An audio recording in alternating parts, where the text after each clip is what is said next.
Então, ele, desde criança, ele começou a tomar quantidades pequenas de veneno. E ele foi aumentando, aumentando, aumentando, aumentando. Aí chegou uma hora que ele podia tomar qualquer quantidade de veneno, que ele não morria mais.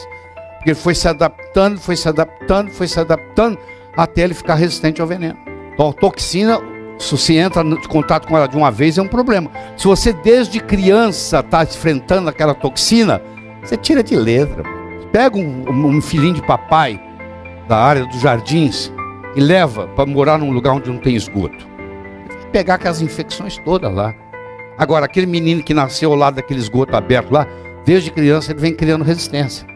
Pintores de parede que pintavam o dia inteiro parede e apareceram com doenças raríssimas. E eles foram estudar, esses pesquisadores foram estudar e descobriram que na tinta tinha grande quantidade de cobre e cromo. E aquilo perturbou a barreira intermente deles. Eles começaram a manifestar doenças raríssimas que o tataravô tinha. Foi a primeira vez que se estudou no mundo, foi no século passado, o conceito de barreira intermente. Isso agora vem evoluindo. O nosso padrão vibratório é o cobre. Quando você está saudável, o seu diapasão é um cobre. Nós somos cobre. Se você sair do cobre, você pode virar um serial killer. Porque você desafinou do cobre, passou para um outro animal e começa a matar. E ninguém sabe por que você está matando. Porque você saiu do cobre. Se você sai muito do cobre, você vira uma outra espécie. Você não representa mais a espécie humana. À medida que você vai incorporando esses conhecimentos, você vai se tornando um médico extremamente diferenciado. Que poucos são.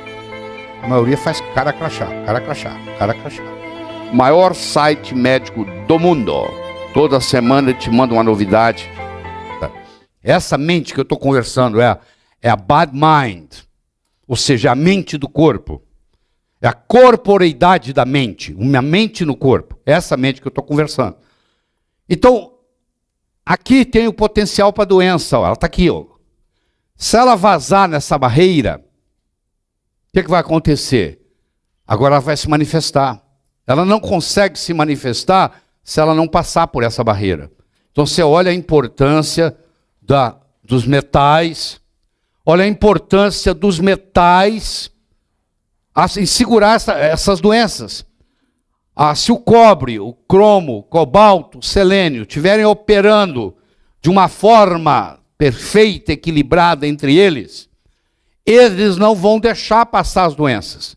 Se você tiver, presta atenção, ou cobre maior, ou cobre menor, ou cromo demasiado, ou cromo de menos, ou cobalto de mais, ou cobalto de menos, ou selênio de mais, ou selênio de menos, você vai desequilibrar a barreira intermente. E aí as doenças vão se manifestar. Então olha só que coisa impressionante que você está aprendendo.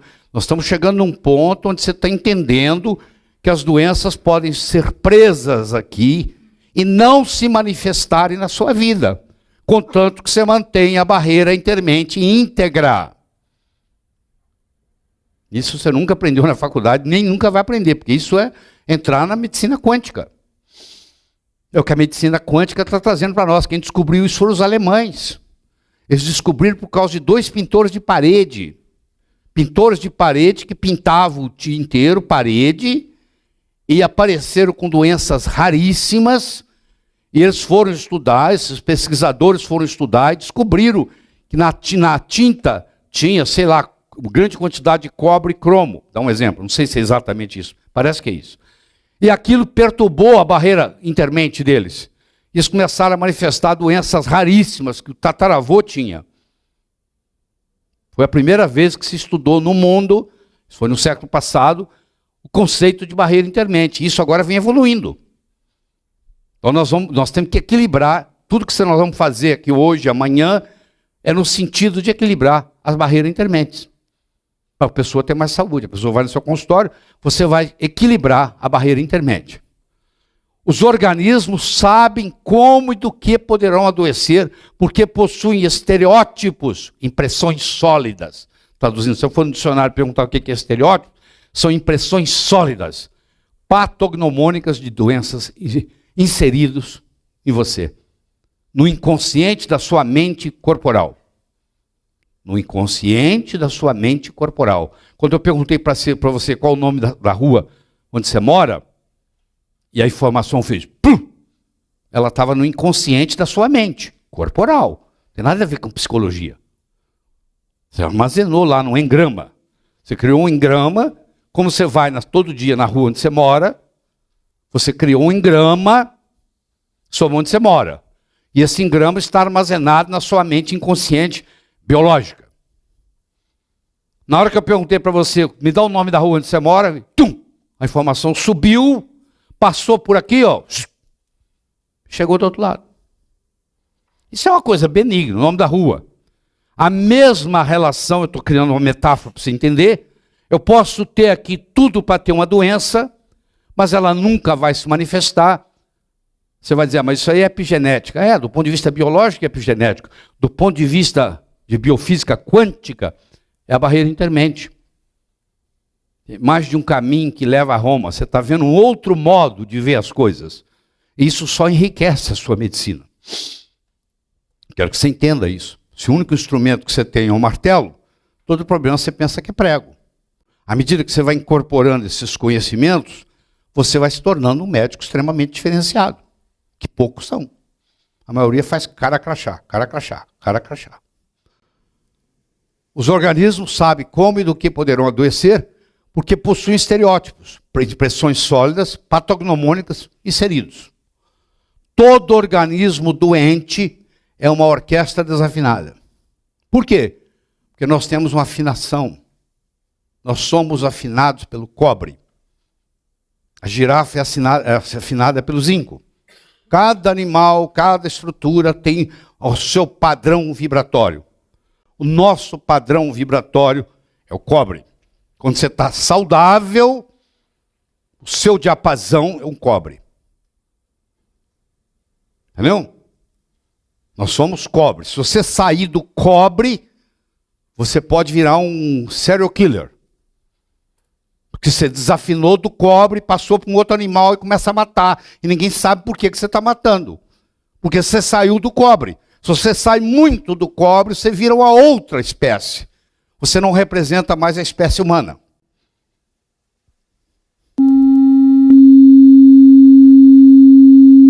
Isso é um harmônico do cobre. Você está escutando um harmônico, que a frequência do cobre é tão alta que eu não consigo colocar aqui no aparelho. Eu tenho que colocar um harmônico baixo dela. Isso aí tem que ressonar com você. Isso é você saudável.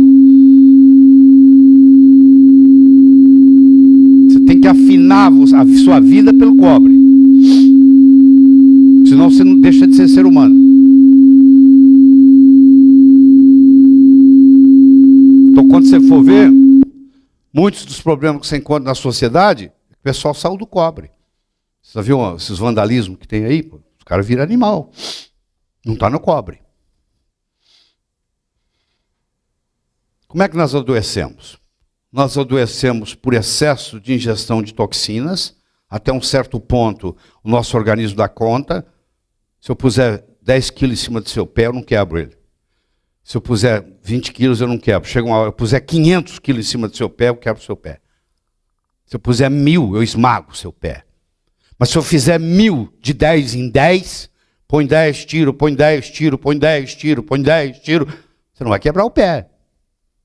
A carga de toxina, se ela chegar aos pouquinhos, eu dou conta. O meu organismo tem uma capacidade de se livrar dela. Ele tem uma capacidade de se livrar das cargas, até um certo ponto. Nós temos um sistema de grande defesa, que chama. O sistema de grande defesa vai fazendo isso, com o sistema retículo endotelial entra na jogada, o eixo HPA entra na jogada, entendeu? Várias coisas entram na jogada, que não vou discutir aqui, não vou entrar nisso, porque foge do nosso assunto. Mas eu quero que você entenda o seguinte, a carga de toxina é importante. Não só a toxina per se, mas a carga. Se ela for em pequena quantidade, o Nietzsche dizia, tudo aquilo que não me mata me fortalece. Filósofo alemão Nietzsche. Tudo aquilo que não me mata me fortalece. Ele parecia que era um biólogo falando. Porque não sei se você conhece isso aqui. Se você conhece um rei, esqueci o nome dele agora, mas vou lembrar daqui a pouco. o grande risco que o pai falou que ele ia ter é que ele ia ser envenenado, porque eles tentam, como é que eles eliminavam os rios? Envenenavam. Então, ele, desde criança, ele começou a tomar quantidade pequena de veneno. É isso. E ele foi aumentando, aumentando, aumentando, aumentando, aí chegou uma hora que ele podia tomar qualquer quantidade de veneno, que ele não morria mais. Porque ele foi se adaptando, foi se adaptando, foi se adaptando, até ele ficar resistente ao veneno. Entendeu? Então, a toxina, se você entra em contato com ela de uma vez, é um problema. Se você, desde criança, está enfrentando aquela toxina, você tira de letra, pô. Entendeu? Pega um filhinho de papai da área dos jardins e leva para morar num lugar onde não tem esgoto. Ele vai pegar aquelas infecções todas lá. Agora, aquele menino que nasceu ao lado daquele esgoto aberto lá, desde criança ele vem criando resistência. Então é muito importante isso. O aspecto desnutricional é importante, o estresse é importante, a poluição eletromagnética é importante. E quando nós somamos isso, ó, a toxina com a desnutrição, com o estresse, com a poluição eletromagnética, então nem se fala. Aí nós não temos resistência para isso. Aí a nossa carga parasitária é tão grande, nós não conseguimos resistir. Toda enfermidade possui uma frequência ou uma combinação de frequência, que se chama acorde. Característica. Qual que é a frequência do câncer de mama? Tem uma característica. Toda enfermidade corresponde a um metal ou combinação de metais.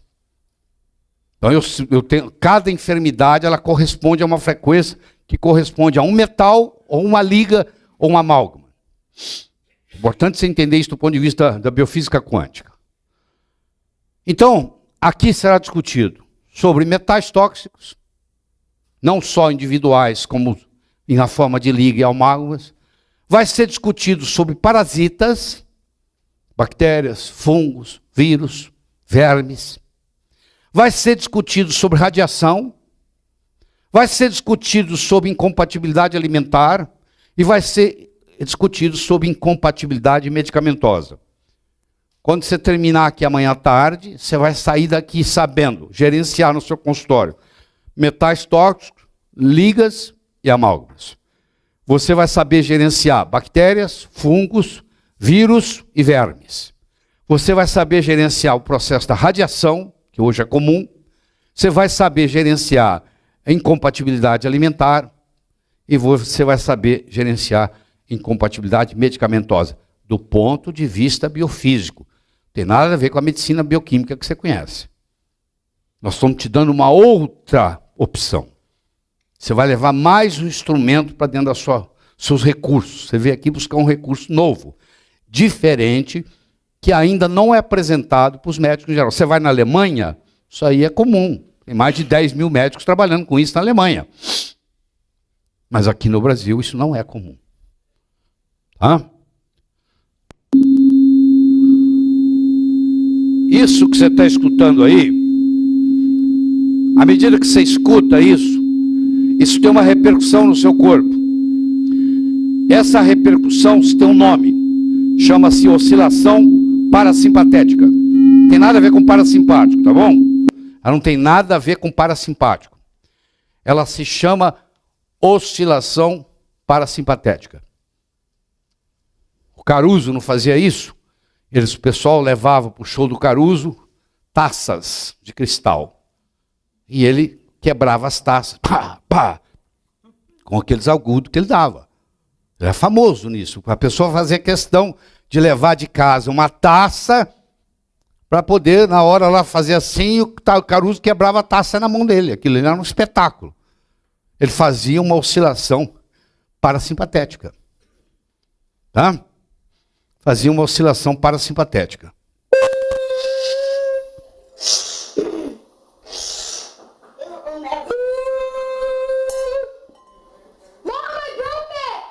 Nem ele acreditava que ele conseguia fazer isso. Vou deixar você ver de novo, ó. Ó, oscilação parasimpatética.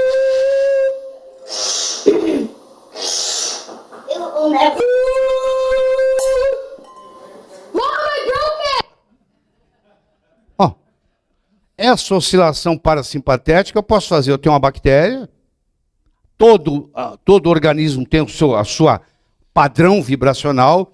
Vamos supor que o padrão vibracional dessa bactéria seja 528. Isso está tudo determinado nos livros de frequência. Qual a bactéria tal tem a frequência tal. Tudo está determinado hoje.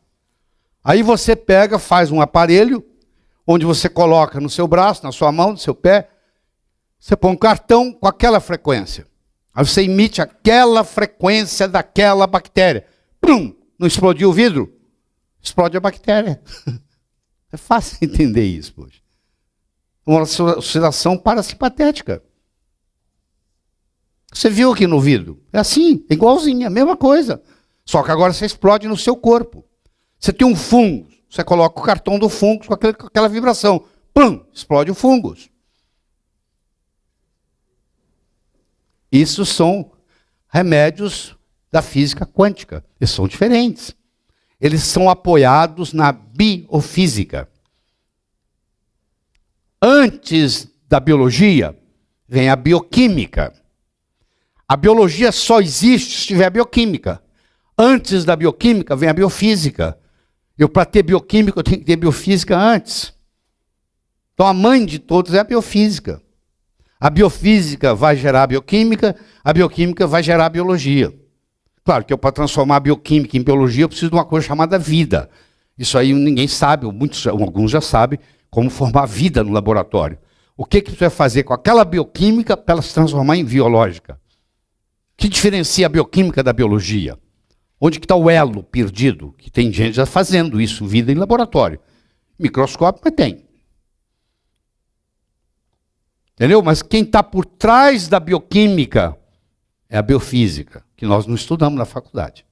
Vocês vão aprender esse final de semana aqui sobre esse aspecto. Então, o que o paciente chegou no seu consultório, o que você vai fazer com ele? Você vai fazer restauração do campo vibracional do ser humano. O 0,0003% do peso corporal, você vai pegar um cara de 70 quilos, 21 microgramas é de cobre. O comprimento de onda do cobre é 324,7 e constitui o diapasão do organismo. Nós já falamos isso. Você já escutou um harmônico do cobre. Eu tenho que te dar um harmônico, eu não posso te dar o cobre, porque nem esse aparelho tem capacidade de emitir cobre, porque é muito alta a frequência. Teriam aparelhos especiais para fazer isso. Aí, bom, outro instrumento que nós temos na medicina quântica, que não tem nada a ver com a medicina tradicional, é a microscopia de campo escuro. Você conhece a microscopia de campo claro. Quando você manda examinar, fazer um hemograma, olha a hemácia, isso é microscopia de campo claro. A microscopia de campo claro é a microscopia morta. O sangue já está morto. A microscopia de campo escuro, o sangue está vivo. Você tira a gotinha de sangue no dedo e coloca lá, na hora. Tá?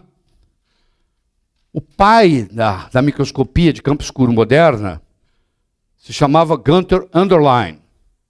E ele é o estudo do comportamento de nanopartículas. Você lembra o que é um nano? É um 10 elevado a menos 9. É 1/1000º do metro.